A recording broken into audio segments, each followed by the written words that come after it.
Hello students, कैसे हो आप लोग। उम्मीद करता हूँ आप लोग सब सही होंगे। अब अपन ने लास्ट क्लास में हीट करंट के बारे में बात की थी, तो उससे रिलेटेड एक दो अपन एडवांस लेवल के अच्छे खासे जो क्वेश्चंस जो हैं उनके ऊपर बात करते हैं, ठीक है। और आपको किसी भी टाइप की कोई क्वेरी हो या कोई भी डाउट हो तो आप कमेंट सेक्शन में बता सकते हैं, ठीक है।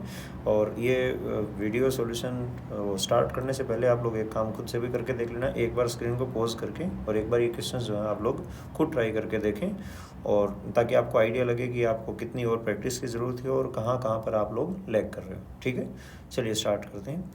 इसने क्या बोला है कि two thin metallic spherical shells of radius R1 and R2 are placed with their centers coinciding. A material of thermal conductivity K is filled in the space between the cells. The inner cell is maintained at temperature T1 and the outer cell at temperature T2. ठीक है। Calculate the rate at which heat flows radially through the material. यानी कि अपने को कहना क्या चाह रहा है कि इसने दो स्फेयर जो हैं वो कंसिडर कर लिए, ठीक है। एक स्फेयर ये ले लिया और एक स्फेयर ये ले लिया, ठीक है। इनर सेल की जो इसने रेडियस ली है वो ले ली कितनी, R1, और आउटर सेल की जो रेडियस ली है वो कितनी ली है, R2। जैसा कि इसने दे रखा है कि R2 जो है वो ग्रेटर देन क्या दे रखा है, R1, ठीक है। और जो आउटर सेल जो है उसका टेम्परेचर जो है वो क्या दे रखा है, T2। यानी कि ये आउटर सेल हाई टेम्परेचर पे है और इनर सेल जो है वो लोअर टेम्परेचर पे। अब अपन ने लास्ट क्लास में बात की थी कि हीट करंट जो है वो हमेशा कहाँ से कहाँ फ्लो करता है, high temperature to low temperature, ठीक है। बहुत बढ़िया। तो अपन ने जो हीट करंट का फॉर्मूला पढ़ा था, एक बार उस फॉर्मूले के ऊपर बात कर लेते हैं ताकि वहाँ से अपने को आइडिया लग जाए कि अपन को इस क्वेश्चन को स्टार्ट कहाँ से करना है। तो हीट करंट का फॉर्मूला जो आया था अपने पास, H equals to dQ/dt equals to KA delta T divide by L, यही आया था। लेकिन अब ये जैसे कि आप लोग जानते हो A और L जो है वो क्या था आपके लिए, के तो अपने को पता चल गया था कि थर्मल कंडक्टिविटी थी सर। ए जो है वो ए किस चीज़ को रिप्रेजेंट कर रहा था, तो ए यहाँ पर वही काम कर रहा था जो आप लोगों ने करंट इलेक्ट्रिसिटी में रेजिस्टेंस के लिए फॉर्मूले में पढ़ा था, R equals to rho L by A. वहाँ पर जो L और ए का जो मतलब था वही सेम चीज़ यहाँ पर है। तो वहाँ पर ए क्या पढ़ा था हम लोगों ने कि ए पढ़ा था कि सर करंट फ्लो के परपेंडिकुलर जो सरफेस होगा उस सरफेस के एरिया को हम लोग ए लिखते थे, और करंट जिस डायरेक्शन में फ्लो हो रहा है उसके फ्लो की अलोंग जो कंडक्टर की जो लेंथ होगी उसको एल बोलते थे। तो अगर यहाँ पर बात करें तो अपने को पता है कि हीट करंट जो है वो कहाँ से कहाँ जाएगा, आउटर स्फेयर से इनर स्फेयर की तरफ, क्योंकि आउटर स्फेयर जो है वो हाई टेम्परेचर पे है और इनर स्फेयर जो है वो लो टेम्परेचर पे है, ठीक है। इसका मतलब लेंथ जो हो गई इसकी, इस कंडक्टर के लिए जो लेंथ जो हो गई इस प्रोसेस के लिए, तो L की वैल्यू तो मुझे साफ साफ दिख रही है कि सर L तो जो है वो R2 माइनस R1 होना चाहिए। लेकिन एरिया क्या लूँ, तो आप देखोगे कि अगर एरिया आप देखोगे तो हर जगह आपको एरिया वेरिएबल दिख रहा है। वेरिएबल दिखने का मतलब आप ये मान के चलो जैसे एक R1 रेडियस से लेके R2 रेडियस तक के बीच के बहुत सारी रेडियस जो है बीच में जो वैल्यू आ सकती है, उन हर पॉसिबल रेडियस का एक एक स्फेयर बना हुआ है, और स्फेयर के ऊपर स्फेयर, स्फेयर के ऊपर स्फेयर, स्फेयर के ऊपर स्फेयर रख रखा है। तो हर वो स्फेयर का जो सरफेस एरिया जो रहता है अपने लिए वो कितना रहता है, 4πr²। तो R1 से लेके R2 के बीच में सोचो रेडियस की कितनी वैल्यू आ सकती है। तो हमारे लिए तो उन रेडियस की वैल्यू के अलग अलग स्फेयर हो गए, और रेडियस अलग अलग हो गई तो हर स्फेयर के लिए सरफेस एरिया भी क्या हो गया, अलग अलग। तो ये चीज़ तो पता चल गई कि सर सरफेस एरिया जो है वो हर स्फेयर के लिए वेरिएबल है। तो हम इसको डायरेक्ट तो सोल्व नहीं कर सकते। अब डायरेक्ट सोल्व नहीं कर सकते तो इसको सोल्व करने के लिए क्या करेंगे अपन, कोई ना कोई एलिमेंट लेना पड़ेगा। तो हमने क्या किया कि यहाँ से x डिस्टेंस पे जाके एक dx विड्थ का एक छोटा सा स्फेयर कंसिडर कर लिया, ठीक है। ये एक गोला कंसिडर कर लिया जिसकी ये जो विड्थ है ये कितनी होगी, dx, ठीक है। तो अब होगा क्या कि यहाँ से जो हीट करंट फ्लो हो रहा है इसमें ये IH, इसके लिए अगर मैं फॉर्मूला लिखूँ तो क्या हो जाएगा मेरे पास, IH equals to K into area. तो ये जो मैंने स्फेयर लिया, इस स्फेयर का सरफेस एरिया क्या हो गया, 4πx²। यही होगा, क्योंकि स्फेयर की रेडियस कितनी है अपने पास, x, 4πx² divide by L क्या हो जाएगा। तो इसके लिए तो करंट जो है वो आउटर लेयर से इनर लेयर की तरफ जा रहा है, तो मैंने एल क्या बताया था कि करंट के फ्लो की डायरेक्शन में जो कंडक्टर की लेंथ रहती है उसको हम लोग लेंथ बोलेंगे। तो यहाँ पर करंट जो है वो आउटर लेयर से इनर लेयर की तरफ जा रहा है, तो करंट की लेंथ के अलोंग या करंट के फ्लो की डायरेक्शन के अलोंग कंडक्टर की लेंथ जो है वो कितनी है, dx, ठीक है, इनटू डेल्टा टी। तो मैं ये मान के चल ले रहा हूँ यहाँ पर इसकी इनर लेयर और आउटर लेयर के बीच में जो डेल्टा टी जो है टेम्परेचर डिफरेंस, वो कितना हो गया, डेल्टा टी, ठीक है, यही हो गया अपने पास। क्लियर है चीज़, बोलो, कर सकते हैं कि नहीं। अच्छा, दूसरी चीज़ हम लोग ये जो केस जो कंसीडर कर रहे हैं ये किसके लिए कंसीडर कर रहे हैं, स्टेडी स्टेट के लिए। अब स्टेडी स्टेट के लिए कंसीडर करेंगे तो वैल्यू लिख लेते हैं अपन।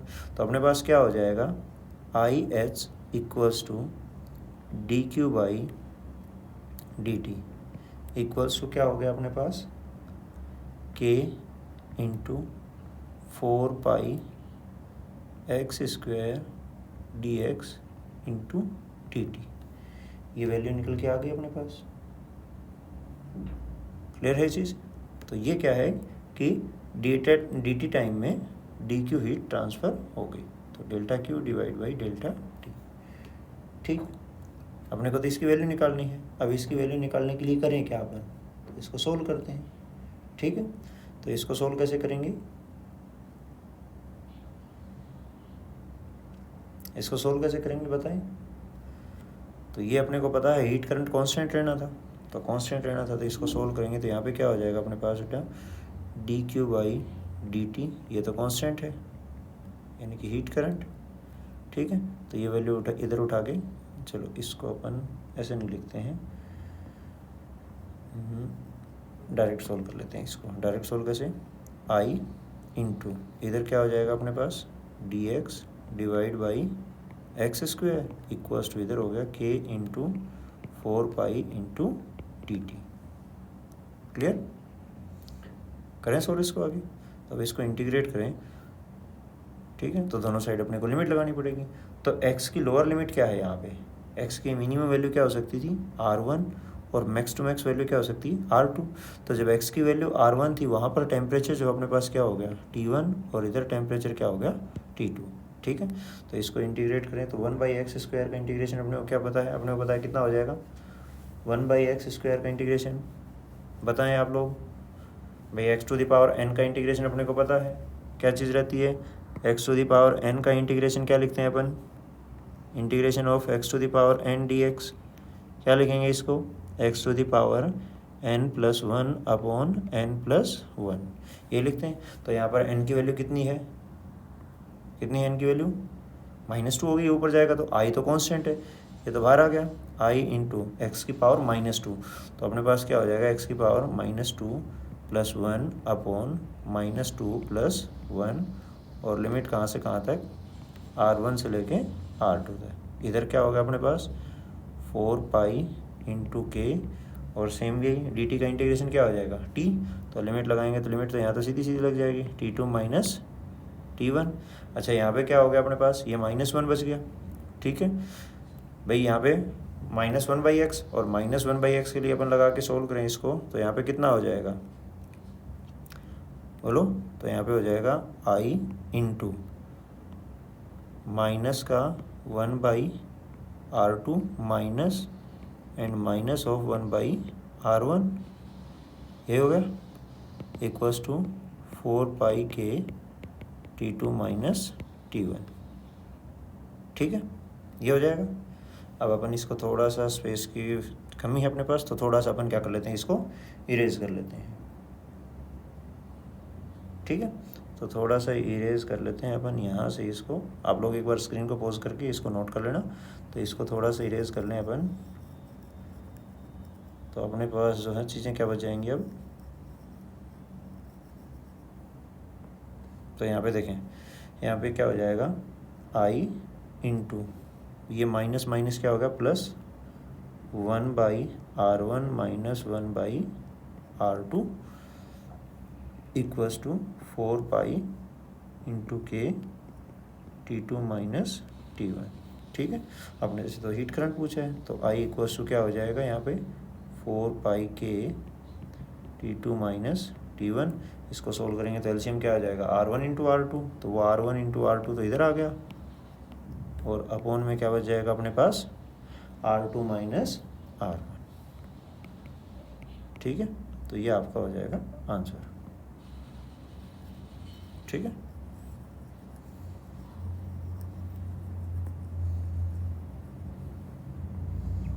ये अपना हो गया आंसर। ठीक है, वेरी गुड। चलिए अब नेक्स्ट क्वेश्चन के ऊपर बात करते हैं। ये काफ़ी अच्छा क्वेश्चन दे रखा है। इस क्वेश्चन में क्या दे रखा है कि on a cold winter day the atmospheric temperature is -θ, ये -θ दे रखा है ऑन सेल्सियस स्केल, यानी कि -θ degree Celsius, which is below 0 degree Celsius. A cylindrical drum of height h made of a bad conductor. अब बेड कंडक्टर का मतलब क्या है, पहले तो इसका मतलब समझें। बेड कंडक्टर का मतलब क्या है कि वो न तो हीट लेगा और न ही हीट देगा, यानी कि अपने अंदर से हीट को ट्रांसफ़र नहीं होने देगा। आई बात समझ में, यानी कि जो सिलेंडर की जो बाउंड्री जो है उन दीवारों से कोई हीट ट्रांसफ़र नहीं होगी। Is completely filled with water at 0 degree Celsius and is kept outside without any lead. तो विदाउट एनी लीड का मतलब क्या है कि उसके ऊपर कोई ढक नहीं लगा हुआ है, कोई ढक्कन नहीं लगा हुआ है, इसका मतलब ऊपर से खुला है। तो दो चीज़ें बोल दी इसने, देखो, एक बेड कंडक्टर बोल दिया और एक को बोल दिया ऊपर से खुला हुआ है। बेड कंडक्टर का मतलब क्या है कि जो दीवार जो है सिलेंडर की, उन दीवारों से कोई हीट ट्रांसफ़र नहीं होगी। लेकिन लीड ये बोल रखा है, इसका मतलब क्या है कि ऊपर से खुला हुआ है, तो ऊपर से जो है वो हीट ट्रांसफ़र हो सकती है। ठीक है, आगे देखते हैं क्या पूछा है इसने। तो इसने बोला calculate the time taken for the whole mass of water to freeze. ठीक है, ये पूछा है कि कितने टाइम बाद में कंप्लीट पानी जो उसके अंदर रखा हुआ है ड्रम के अंदर वो जम जाएगा। Thermal conductivity of ice is k and its latent heat of fusion is l, और neglect expansion of water on freezing. तो ये बोल रहा है कि टेम्परेचर चेंज की वजह से वाटर का जो एक्सपेंशन जो है उसको आप लोगों को कंसीडर नहीं करना है। तो सबसे पहले आप लोग इस स्क्रीन को एक बार पॉज करके, वीडियो को पॉज करके एक बार आप लोग खुद से इसको ट्राई करके देखें, उसके बाद में आप लोग सॉल्यूशन के साथ कंटिन्यू कर सकते हैं। ठीक है, चलिए अपन लोग स्टार्ट करते हैं। तो इसने क्या दे रखा है कि ये जो मान लो अपने पास ड्रम ले रखा है अपन ने, ठीक है, ये कोई ड्रम हो गया, और इसकी हाइट जो है वो इसने कितनी दे रखी है अपने को, हाइट h दे रखी है। ठीक है, और ये कम्प्लीटली भरा हुआ है पानी का।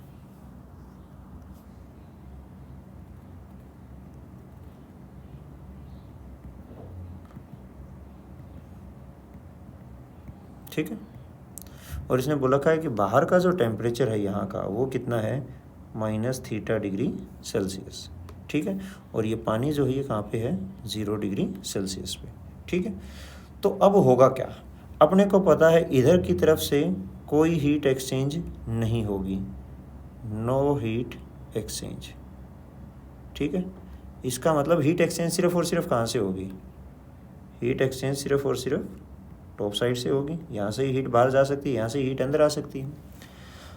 अब होगा क्या कि यहाँ का टेम्परेचर -θ डिग्री सेल्सियस और यहाँ पानी का टेम्परेचर जो वो क्या है 0 डिग्री सेल्सियस। और अपने को पता है हीट हमेशा कहाँ से कहाँ ट्रांसफ़र होगी, high temperature to low temperature. तो माइनस टेम्परेचर नेगेटिव टेम्परेचर के कंपैरिजन में 0 डिग्री सेल्सियस तो हाई टेम्परेचर हो गया। तो हीट कहाँ से कहाँ जाएगी, पानी से बाहर एटमॉस्फेयर की तरफ जाएगी। अब पानी अगर अपनी एनर्जी रिलीज़ करेगा तो पानी को भी एनर्जी की ज़रूरत तो पड़ेगी। तो उस एनर्जी के लिए पानी क्या करेगा, अपने आप को फ्रीज करता जाएगा। क्योंकि हमें पता है कैलोरीमेट्री में हम लोग पढ़ते हैं कि जैसे जैसे किसी बॉडी का टेम्परेचर कम करें या उसकी स्टेट जो वो लो लेवल की तरफ लेके आएंगे तो वो हमेशा एनर्जी रिलीज़ करेगा। जैसे लो लेवल का मतलब क्या हो गया कि आप जैसे वेपर को पानी में कन्वर्ट करोगे तो हीट रिलीज़ करेगा, पानी को आइस में कन्वर्ट करोगे तो भी वो हीट रिलीज़ करेगा। ठीक है, तो हम लोग बात करते हैं किसी पर्टिकुलर टाइम जोन की। ठीक है, तो मैंने मान लिया कि किसी टाइम टी पे जो है इस लेवल तक की बर्फ़ जम चुकी, क्योंकि हीट तो सबसे पहले ऊपर वाला पानी देगा। ठीक है, किसी टाइम टी पे ये वाई डेप्थ की हीट जो है वो जम चुकी थी, मान लो एट टाइम टी। ठीक है, और एक छोटे से टाइम इंटरवल में dt टाइम इंटरवल में at time T plus D T. एक छोटे से टाइम इंटरवल में ये dy थिकनेस की हीट और जम गई, ठीक है। तो इससे होगा क्या? अब इतनी हीट जमी है dy थिकनेस की, तो इसने कुछ ना कुछ तो एनर्जी रिलीज की होगी। तो मान लो मैं पानी की जो डेंसिटी वो मान लेता हूँ कितनी है, रो। तो मुझे पता है कि यहाँ से जो इसने पानी ने जो हीट रिलीज की है वो मान लो कितनी है, Q equals to M into L, ठीक है। Q equals to M into L, इतनी हीट रिलीज करेगा, ठीक है। Heat released by water due to freezing, ठीक है। अब ये हीट कहाँ जाएगी? ये हीट सीधी सीधी कहाँ जाएगी? बाहर जाएगी, बाहर जाएगी, ठीक है। तो अपने से पूछा क्या है कि कितनी देर में कंप्लीटली बर्फ या सिलेंडर का पानी जो है वो कंप्लीटली जम के बर्फ में कन्वर्ट हो जाएगा। तो अपन देखते हैं हीट करंट जो है अपन ने क्या पढ़ा था, हीट करंट को आई एच या एच यही बोलते थे, और ये क्या रहता था D Q by D T. तो डी क्यू क्या हो गया कि किसी डी टी टाइम इंटरवल में जो बर्फ़ जमी है उस बर्फ़ की वजह से जो हीट रिलीज हुई है वो, ठीक है। तो कैलोरीमेट्री में हम लोग क्या पढ़ते थे कि D Q equals to M S delta T, यही पढ़ते थे, या फिर D Q equals to M into L. लेकिन अपने को पता है टेम्परेचर में तो चेंज करना नहीं है, टेम्परेचर ऑलरेडी 0 डिग्री सेल्सियस है पहले से ही पानी का, और फ्रीज करेंगे इसको तो वो तो 0 डिग्री सेल्सियस पे होना है। तो हम लोग टेम्परेचर चेंज वाली कंडीशन तो काम में नहीं लेंगे, हम लोग कंडीशन काम में लेंगे सिर्फ और सिर्फ स्टेट चेंज के लिए। तो वहाँ पे क्या हो गया, एम एल यानी कि D M L divide by D T. अब डी एम क्या हो गया कि ये जो बर्फ़ जो जमी है इस बर्फ़ का मास, ये जो बर्फ़ जमी है इस बर्फ़ का मास कितना हो गया, ठीक है, सॉरी इस बर्फ़ का मास कितना हो गया। तो ये डीएम कैसे निकालें? तो डीएम जो है क्या हो जाएगा अपने पास, इस टुकड़े का मास, और मास को हम लोग क्या लिख सकते हैं, डेंसिटी इनटू वॉल्यूम। तो डेंसिटी मैंने कितनी मान रखी है, डेंसिटी रो इनटू वॉल्यूम क्या हो जाएगा, तो ये इसकी थिकनेस जो है वो मैंने कितनी मान ली, थिकनेस कितनी मान ली, डी वाई, ये जो होते रखा है डी वाई, और एरिया जो है मैंने कितना मान लिया ए। तो ये डेंसिटी इनटू वॉल्यूम, ये हो गया अपने पास डीएम इनटू स्पेसिफिक हीट कितनी दे रखी है एल, और डिवाइड बाई डी टी, यही होगा, ठीक है। अब हीट करंट की बात करें तो हीट करंट का फॉर्मूला लिखें तो आई, इसके लिए हीट करंट क्या हो जाएगा, i equals to D Q by D t, और d Q by D t को हम लोग क्या लिख सकते हैं, i H equals to D Q by D T, ये हीट करंट। और हीट करंट का फॉर्मूला अभी क्या पढ़ा था, k a delta t divide by l equals to, इधर से क्या हो जाएगा, rho a l into d y by D t, ठीक है। तो इसको सोल्व करें तो अपने पास क्या हो जाएगा, हीट करंट इक्वल्स टू, इधर से के, एरिया तो वही रहना है, सिलेंडर का एरिया तो वही रहेगा, ये भाई इसका एरिया जो है, ये एरिया मैंने कितना मान लिया ए, तो हीट करंट जो है वो सीधा सीधा इधर ही तो जाएगा। तो हीट करंट के फ्लो के परपेंडिकुलर जो एरिया होगा वो क्रॉस सेक्शन एरिया ए, और इसकी जो लेंथ हो जाएगी वो लेंथ कितनी हो जाएगी अपने लिए, बोलो लेंथ कितनी हो जाएगी। तो अपने को पता है कि हीट यहाँ से जो रिलीज हुई है वो रिलीज होके यहाँ से यहाँ तक जाएगी, तो कंडक्टर की लेंथ अपने लिए कितनी होगी, वाई, ठीक है। तो क्या हो जाएगा, आई एच इक्वल्स टू के ए डेल्टा टी की वैल्यू क्या हो गई, थीटा डिवाइड बाई एल की जगह क्या हो गया अपने पास, y equals to rho a l into d y by D t, ठीक है। तो जो कैंसिल आउट हो रहे हैं उन चीज़ों को कैंसिल आउट कर देते हैं। अब इनको थोड़ा सा रीअरेंज कर लें, तो रीअरेंज करेंगे तो इधर तो क्या हो जाएगा, के into theta divide by rho into L into D t, और इधर क्या हो गया, वाई इंटू डी वाई। दोनों साइड सोल्व करें तो दोनों साइड क्या कर दें, इंटीग्रेशन, 0 से y की मिनिमम वैल्यू 0 हो सकती है और मैक्सिमम वैल्यू कितनी हो सकती थी, h, ठीक है। और ये 0 से t, ठीक है। तो इसको सोल्व करेंगे तो क्या हो जाएगा, यहाँ पे हो गया K Q divide by rho into L into T, equals to H square by 2। तो टी जो अपने पास आया वो टी इक्वल्स टू क्या हो गया, H square into rho into L divide by 2 into के इंटू थीटा। ठीक है, ये अपने पास टाइम आ गया। इतने टाइम में ये कम्प्लीटली बर्फ़ जम जाएगी। और अगर वो किसी और अलग लेवल की बात करता कि ये कम्प्लीटली न जम के आधी बर्फ़ कम जमेगी, सिलेंडर का आधा पानी जो वो बर्फ़ में कब कन्वर्ट हो जाएगा, तो यहाँ पे 0 से एच की जगह क्या हो जाता है, 0 से एच बाई 2। क्लियर है ये चीज़, आई बात समझ?